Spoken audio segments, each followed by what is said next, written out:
Language planning is essentially about deliberate human intervention in how languages change, spread, or even fade away.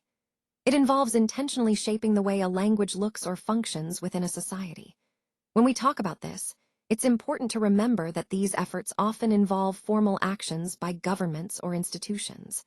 That's why this field is frequently called language policy and planning, or LPP for short. LPP includes three main components. First, there are language practices, which are the actual choices people make about which language or variety to use in different contexts. Then, there are language ideologies. These are the beliefs and attitudes people hold about certain languages or varieties. And finally, there's language management, which involves specific efforts to influence how people behave with regard to language use. It's also crucial to recognize that LPP is rarely neutral.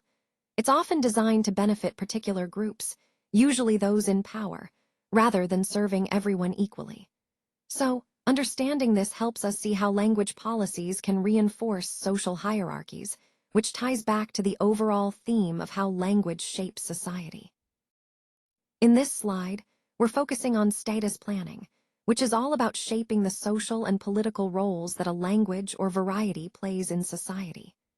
Essentially, it involves decisions about whether a language is given official recognition or not, and this has real implications. When a language is granted official status, it impacts its use in critical areas like education, law, and government administration. For example, some countries have a single official language, like French in France, while others, such as Canada, recognize multiple official languages, including both English and French. Sometimes, official status can be assigned on a regional level. Think about Nigeria, where languages like Igbo, Yoruba, and Hausa are officially recognized within their specific regions. Another key point is the categorization of language varieties based on their status. They can be promoted, meaning used actively by institutions, tolerated, where they are neither actively encouraged nor restricted, or proscribed, meaning they face official sanctions or restrictions. All of these decisions about status are crucial because they influence how languages are used and valued in society. They connect directly to the overall theme of language planning, showing how political and social factors shape the linguistic landscape. Corpus planning focuses on shaping the internal features of a language, often with the goal of standardizing its structure. Essentially, it's about making the language more uniform and organized internally. The main aim here is to create a variety of the language that can handle all kinds of functions in society, even those in high-level domains like science, law, and technology. Typical activities involved in corpus planning include graphization, which is about developing a writing system for the language; standardization, where a single norm or standard form is chosen to unify dialectal differences; and modernization, which involves expanding the vocabulary to include new terms for scientific and technological advances. It's important to understand that while status planning deals with the external aspects of language, like how it's used socially, corpus planning deals with the internal features, such as its structure and form. These two types of planning are closely connected because changes in how the language is used socially often require internal structural adjustments. So overall, corpus planning is about internal development to support the language's broad social functions. Acquisition planning is all about organized efforts to spread a linguistic variety by increasing the number of people who use it. When we talk about spreading a language, the most common method is through the school system, which is why this is often called language and education planning. Planners play a crucial role here. They advise on various aspects like teaching methods, the materials used, the target populations, and also how to evaluate whether the language programs are successful. It's important to recognize that approaches can differ quite a bit. Some are top-down, where government mandates push the language forward, while others are bottom-up, driven by community initiatives. A good example of a grassroots approach is the Maori language nests, or Kohanga Rio, which are early childhood immersion programs aimed at revitalizing the language within the community. Governments often leverage education as a tool to promote proficiency in a language, which not only helps increase the number of speakers, but also raises the language's social status and acceptance. So, in summary, acquisition planning through education is a key strategy, whether through top-down policies or community-led initiatives, to ensure the growth and vitality of a linguistic variety. Now, let's look at the four-step model of standardization. First, we have selection. This is where a specific variety or code is chosen to become the standard. Interestingly, this decision is often driven by political reasons rather than purely linguistic ones, meaning it can reflect power dynamics or national interests. Next is codification. This step involves fixing the features of the chosen variety through the creation of written resources like dictionaries, grammar books, and spelling rules. Essentially, it's about making the language consistent and official in a tangible way. Then we move to elaboration.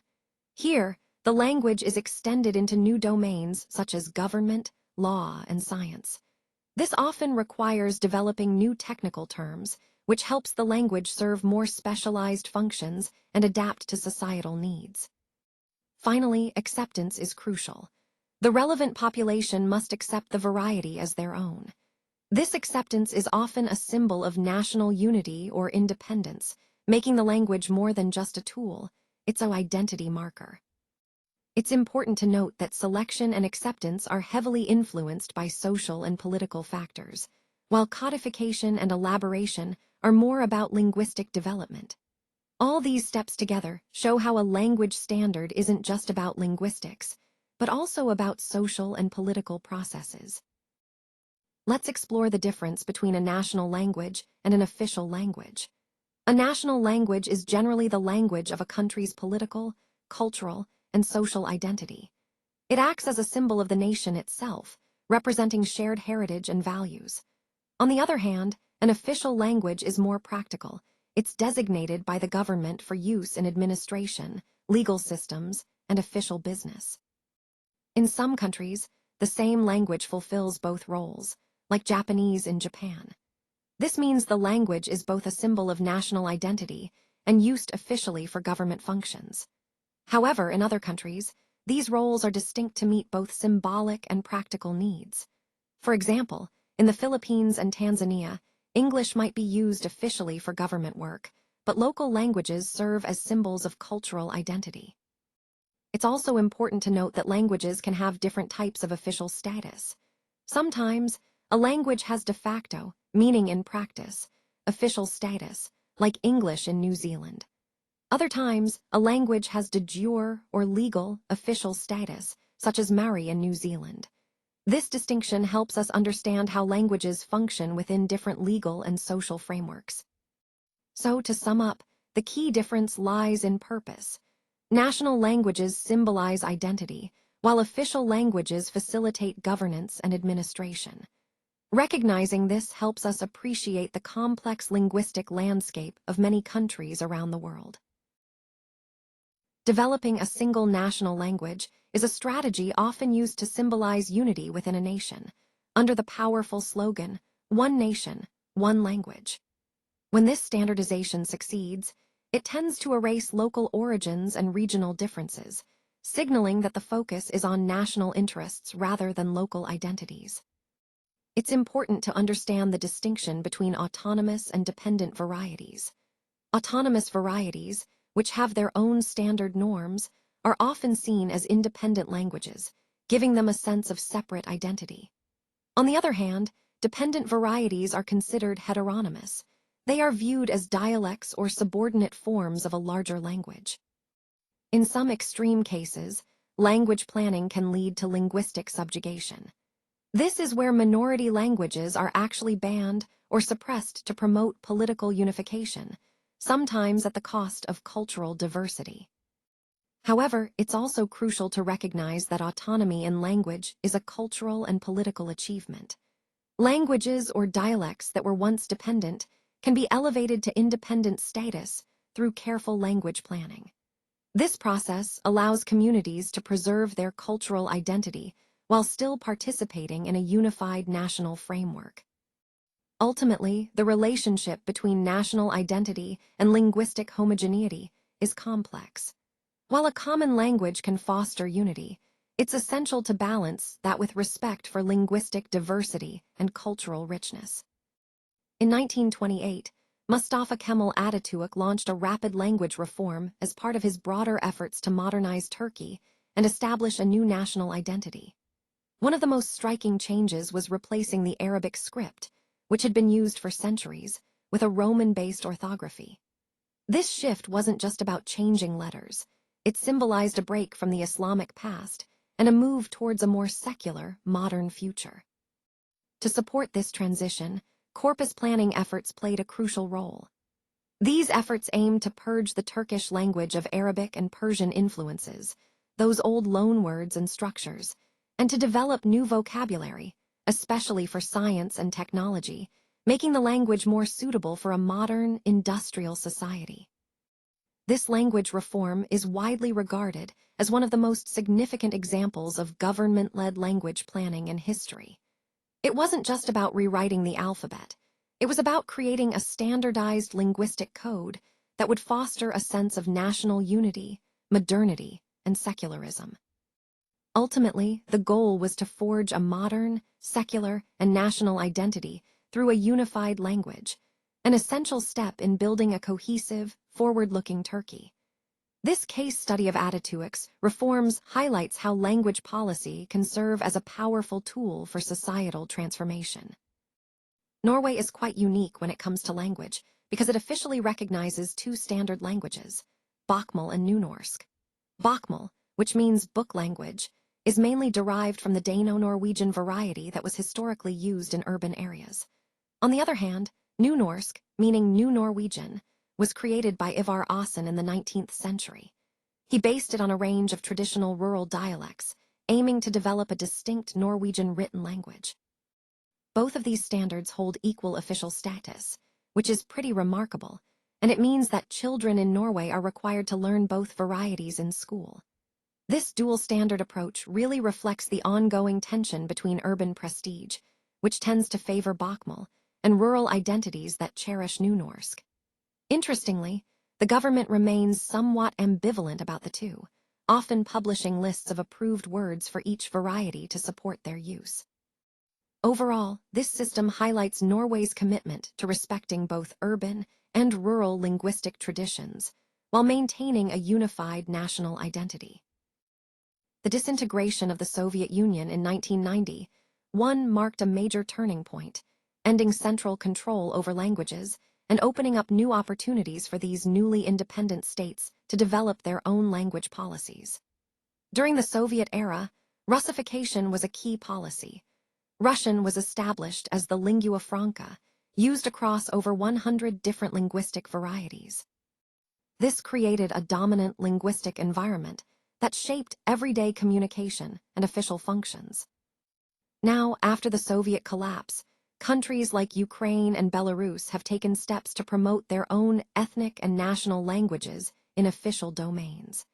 This is a deliberate move to distinguish themselves from Russian and to reinforce their national identities. Looking at the Balkans, the breakup of Yugoslavia brought about a different but related challenge.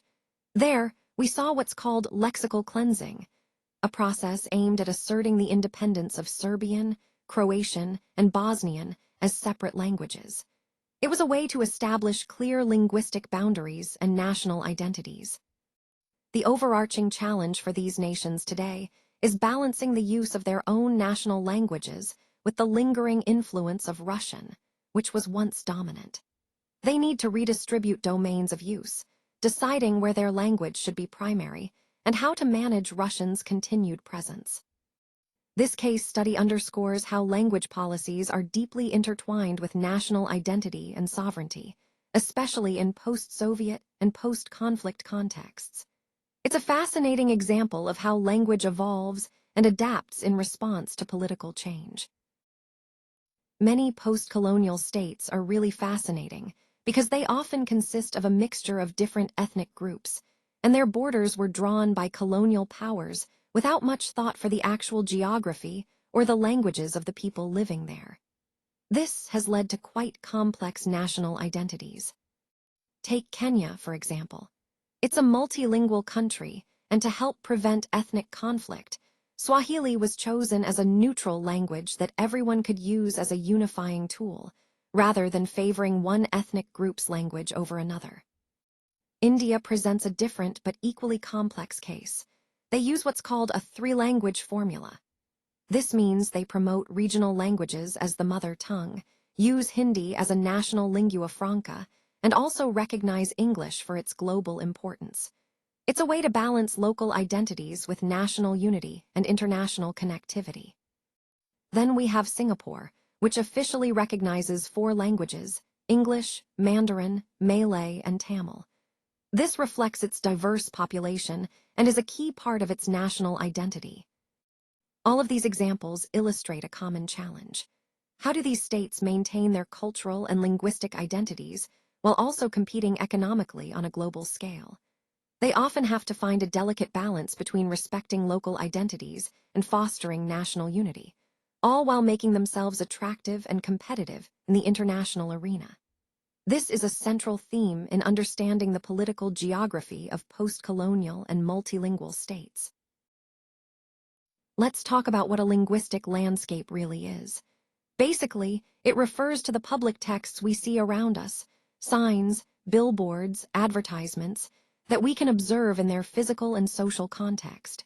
These texts tell us a lot about the community and its dynamics. Now, within these landscapes, we have what are called top-down signs. These are official signs, usually designed by public authorities, like government notices or traffic signs. On the other hand, bottom-up signs are non-official. They're created by individuals or groups, often reflecting grassroots perspectives or local identities. An interesting point is how the order and size of languages on a sign can send subtle political messages. For example, which language appears first or is most prominent might indicate which group holds more social or political power in that community. It's a quiet but powerful way to communicate status and priorities. Linguistic landscapes also reveal the ethnolinguistic vitality of minority communities. They show us how active or visible those groups are in public spaces, and they can sometimes expose the gap between official policies and what actually happens on the ground. Take Timor-Leste, for instance. The signage there reflects a noticeable influx of English, especially after UN intervention, alongside the official languages of Portuguese and Teton. This mix tells us a lot about the ongoing linguistic and cultural shifts happening in that society. So, in summary, examining these signs and texts gives us valuable insights into social hierarchies, identity, and language use within communities. It's a fascinating way to see how language shapes and reflects our social worlds. It is estimated that by the end of this century, up to 90% of the more than 6,000 languages in the world could become dead languages, similar to Latin and Greek. That's a striking thought, showing how many languages are at risk of extinction. A quarter of these languages are spoken by fewer than 1,000 people, which makes them especially vulnerable. When a language has so few speakers, it's much harder for it to survive over time. Language death often happens unintentionally, particularly through what's called language planning and policy, or LPP. When powerful national languages dominate the market and everyday life, they can overshadow and eventually replace local vernaculars. This process can happen subtly, without anyone realizing it's happening. Now, to understand how languages change and sometimes die out quickly, researchers use the S-curve model of linguistic diffusion. This model suggests that once a language change gains momentum, it can spread and complete very rapidly, leading to a quick shift in language use within communities. Finally, to predict whether a language will be maintained or face extinction, experts look at something called ethnolinguistic vitality. This concept considers factors like the language's social status, the number of speakers, and the level of institutional support, such as education or government recognition. All these points highlight the importance of understanding endangered languages and the forces that threaten their survival, which ties into our overall theme of language preservation and cultural diversity. English is often called a killer language because its spread can sometimes come at the expense of mother tongues, a phenomenon known as subtractive spread. In other words, as English becomes more dominant globally, many local languages risk fading away. The language of the so-called global village is English. Not using it can mean missing out on the benefits of the global economy, which makes it almost a necessity for communication and participation. Powerful national languages like English, Mandarin, and Indonesian are seen by some as stifling local linguistic diversity, especially when their expansion is tied to efforts of national modernization. Critics argue that English isn't just a neutral tool for communication. It's also a cultural construct rooted in colonialism and linguistic imperialism, which can reinforce unequal power dynamics. In the U.S., there's an English-only movement that advocates for making English the official language nationwide. Some view this as a way to cleanse or standardize language, but it also raises concerns about marginalizing non-English speakers and erasing linguistic diversity. So, when we talk about English as a killer language, it's important to understand both its economic and cultural implications, and how its spread influences local languages and identities worldwide. Conversely, many people see English not just as a language, but as a tool of opportunity, something that opens doors to the internet, commerce, and global culture. The English Plus resolution acknowledges that while English is primary, multilingualism is actually a valuable resource. It enhances our competitiveness and helps diplomatic efforts by bringing multiple languages and cultures together. English serves as an international lingua franca, meaning it's a common language that allows people from different backgrounds to communicate effectively. Its spread is often viewed as a practical measure, crucial for international safety, travel, and everyday communication. For many, learning English isn't about losing their identity. Instead, it's about gaining linguistic capital, skills that can significantly improve their lives and opportunities. Now, on the other side, we have the counter-perspective, seeing English as a global resource.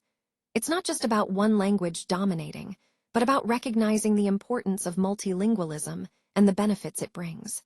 So, as we consider the overall picture, it's clear that English can be both a tool of opportunity and a part of a broader, multilingual world. Let's talk about the concept of linguistic human rights. Essentially, it suggests that using your community language is a fundamental right that should be protected by law. It's about recognizing the importance of language as a core part of our identity and cultural heritage. The UN Declaration of Human Rights from 1948 makes this very clear, stating that no one should face discrimination based on the language they speak. Advocates for linguistic human rights argue that governments have a moral obligation to support minority languages. This means funding programs that keep these languages alive and preventing practices like linguistic cleansing, which threaten linguistic diversity. But of course, this idea isn't without its critics. Some say that the linguistic rights paradigm oversimplifies the complex relationship between language and identity, especially in our increasingly interconnected and globalized world. The key point here is that, while promoting global languages like English, we must also safeguard the rights of linguistic minorities. Our goal should be to ensure that the spread of English doesn't come at the expense of marginalizing or silencing other languages. It's about balancing the benefits of globalization with the need to protect linguistic diversity and human rights. Institutional support is often the key factor that determines whether a minority language can thrive or fade away. It's really the difference between success and failure in maintaining these languages over time. Now, there are several crucial domains where this support becomes especially important. These include education, law, administration, religion, and the media. For example, in Wales, the 1993 Welsh Language Act was a major step. It mandated that all signs and official information be translated into and out of Welsh, ensuring visibility and accessibility of the language in public spaces. Similarly, in Israel, the government took a different approach by reviving Hebrew through legislation, making its use mandatory across all institutional domains. Another important tool in supporting minority languages is bilingual education programs. These can be additive, where the minority language is maintained alongside the dominant language, or subtractive, where the minority language is replaced or diminished. These programs are vital because they influence how communities adapt and preserve their linguistic heritage. Overall, institutional support acts as a backbone for language maintenance, helping minority communities sustain their languages amidst dominant cultures. Let's take a closer look at the role of ideology in language policy and planning. As you can see, LPP is deeply influenced by the narratives and language ideologies promoted by the state. These ideologies can really shape what policies are considered acceptable or even possible. For instance, when a government promotes a certain language standard, it creates a kind of ideological framework that guides decision-making. Sometimes, these ideologies lead to what we call elite closure. This means that the patterns of language used by powerful groups or elites can effectively block access for non-elites to resources or opportunities. A good example of this is Japan's Speak Good English movement. This movement reflects an ideological bias towards standardized English varieties, often justified by the desire to boost economic competitiveness. Language specialists often argue that governments could really benefit from consulting sociolinguistic experts. Such advice could help make language policies more effective and fair, ensuring they serve a broader range of people. Ultimately, though, the success of any language policy really depends on whether individual language users decide to vote with their tongues. In other words, the real impact is determined by how people choose to use language in their everyday lives. So, understanding these ideological influences helps us see why some policies succeed while others falter, and highlights the importance of considering the voices of actual language users. LPP, or language planning and policy, is a deliberate human intervention. It's important to recognize that language isn't just a code we use. It's also a social institution that's deeply embedded in power relations within society. Modern dialectology and sociolinguistics have evolved beyond just documenting static language varieties. Now, the focus is on understanding how language varies dynamically and what this means for policy and social change. Successful language planning and policy must take into account the sociolinguistic realities of the communities involved. This includes carefully developing goals, choosing appropriate modes of implementation, and establishing effective feedback systems to ensure the policies are responsive and adaptable. Changing a language isn't just about words or grammar, it's about fostering social change. It's about people, their identities, and the future of communities. When we plan for language change, we're really shaping social structures and cultural identities. Studying LPP gives us powerful tools to understand this complex system, how human linguistic knowledge is socially embedded, and how it influences and reflects societal power dynamics. In conclusion, LPP isn't just about language itself, it's a form of social action.